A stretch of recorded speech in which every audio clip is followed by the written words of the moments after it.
The thanksgiving offering, the Korban Todah, is discussed in this week's Seder as one of the Zevach HaShlomim, one of the peace offerings. And this is the way the Torah introduces it. Im al Todah yakrivenu. If the peace offering is brought for reasons of Todah, the Kriv al Zevach HaTodah, so in addition to the sacrifice, there are then Chalot, Matzah, Lo, Bashemen, and so on. And the Torah describes 3 different kinds of unleavened bread which are brought, 10 of each, and another category of chametz, and 10 of those loaves are brought as well. Rashi on the Pesach says as follows: Im al davar hodah al nes shenaselo.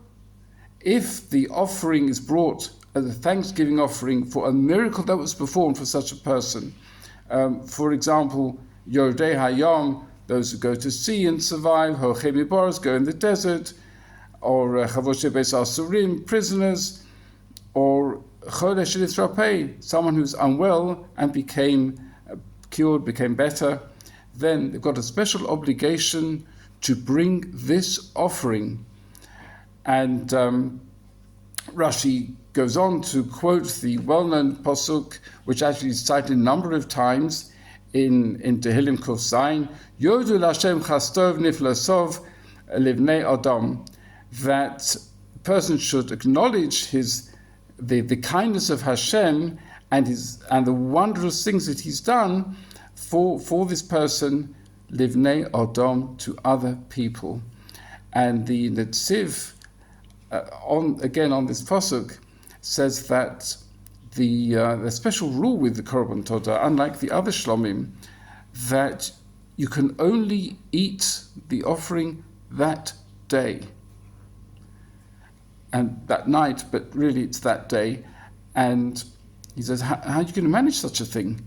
And the answer is, if you've got 40 loaves, you're going to have to invite a lot of people to this meal of Thanksgiving, and that's where we get the idea. Generally, if we go through a difficult time, we come out the other end, and we see miraculous times, then we should have a Sudat Hoda'ah, a meal of thanks. But this is where it comes from.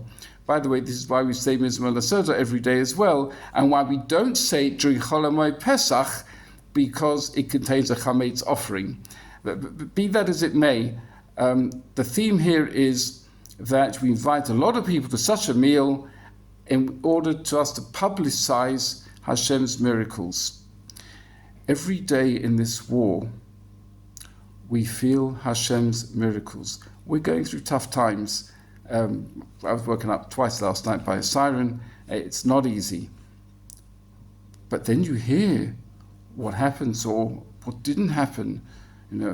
A missile falls on an apartment building in Tel Aviv that was actually just evacuated because they decided they need to pull it down and rebuild it.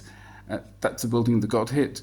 And there are casualties, but compared to what there might have been, we really feel we're living through Nissim, and it's very important when we see Nissim, even amongst difficult events, when we see the Nissim, we publicize them. And this is our role, particularly next week. Leil HaSeder, we have Seder nights outside Israel, and the goal of the Seder night is to get to the point where we say Hallel and feel a real sense of thanks for all the chasodim that we receive from HaKadosh Baruch Hu.